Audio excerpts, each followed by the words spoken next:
আমাদের দেশের একজন অপসংস্কৃতি শিল্পী আছে সোহাগ অথবা হাসানের কাছে যদি বলি আপনাদের গানের মতো করে এই ছোড়াটি একটু আবৃত্তি করেন, আপনি কিভাবে বলতেন?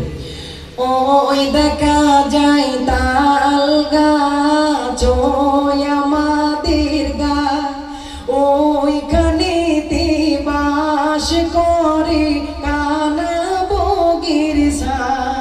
ঠিক কি না?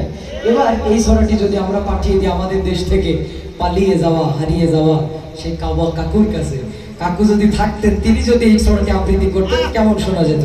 তিনি প্রথমেই বলতেন, রোড ঘাট পেটে গেছে, এটা আমি দেখিনি চোখে, তারপরেও বলবো পদ্মা সেতু কিন্তু হয়েই গেল, মেট্রো রেল হয়েই গেল। কবিতা কি একটি শোনাবো? ওই দেখা যায় তাল গাছ ওই আমাদের গা, ওইখানেতে বাস করে কানা বগির ছা। এনে রাজনীতি করার কিছু নেই। এবার এই ছড়াটি যদি আমাদের মরহুমা ম্যাডাম খালেদা জিয়া, আল্লাহ তাকে ভালো কাজের বিনিময়ে জান্নাত দান করুক, বলেন আল্লাহুম্মা আমিন।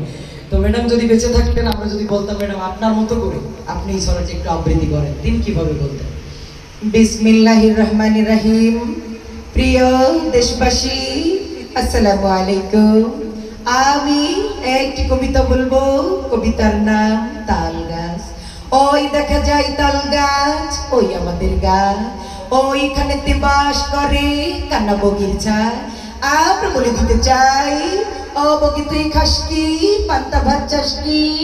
বগি বলে ইনশাল্লাহ পান্তা আমি খাই না, পুঁটি মাছ পাই না, একটা যদি পাই অমনি ধরে কাপুস গুপুস খাই। ঠিক কিনা ভাইরা? এবার এই ছড়াটি যদি আমরা, আমাদের দেশে অনেক মুরব্বীরা দেখবেন 32টা দাঁতের ভিতরে 36টা দাঁতই ধরে পড়ে গেছে, এরকম মুরব্বীদের কাছে যদি আবৃত্তি করতে বলা হয় তাদের ভঙ্গিটা কেমন হবে? কি যেমন বলবো বাবু, ওই দেখা যায় তাল গাছ ওই আমাদের গা, ওইখানে যে বাস করে বাবু কানা বগিসা। আমি কলাম, ও বগি তুই খাস কি, পান্তা ভাত চাস কি? বগি কয় পান্তা আমি খাই না, পুঁটি মাছ পাই না, ওই একটা যদি পাই অমনি ধরে কাপুস গুপুস খাই। এবার আমাদের দেশে নারী ও পুরুষের মাঝে একটা জাত আছে, নাম কি বলেন তো আপনারা?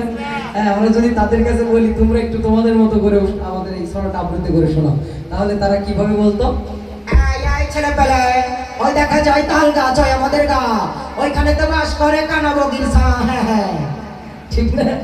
এবার এই ছড়াটি যদি আমরা পাঠিয়ে দিই, আমাদের দেশে তো বিভিন্ন ধরনের দরবার আছে, এক এক দরবার এক এক ধরনের জিকির আজকার হয়, কথিত এক দরবার আছে আমাদের দেশে, সেখানে যদি আমরা এই ছড়াটি পাঠাই তারা যদি তাদের মতো বলে তাহলে কেমন শোনা যেত? ওই দেখা যায় তাল গাছ ওই আমাদের গাওয়া, ওইখানেতে বাস করে কানা বগির ছা। ওই দেখা যায় তাল গাছ ওই আমাদের গাওয়া, ওইখানেতে বাস করে কানা বগির ছা। ঠিক না ঠিক? ইসলামের ভিতরে ওই ধরনের শান্তিপূর্ণ বিনোদন আছে, আমাদের সংস্কৃতি এটা, আমরাও হাসবো, আনন্দ করবো, বিনোদন নিব, তবে সুস্থ ধারায়, ঠিক না? কোনো বাদ্যযন্ত্র ছাড়া।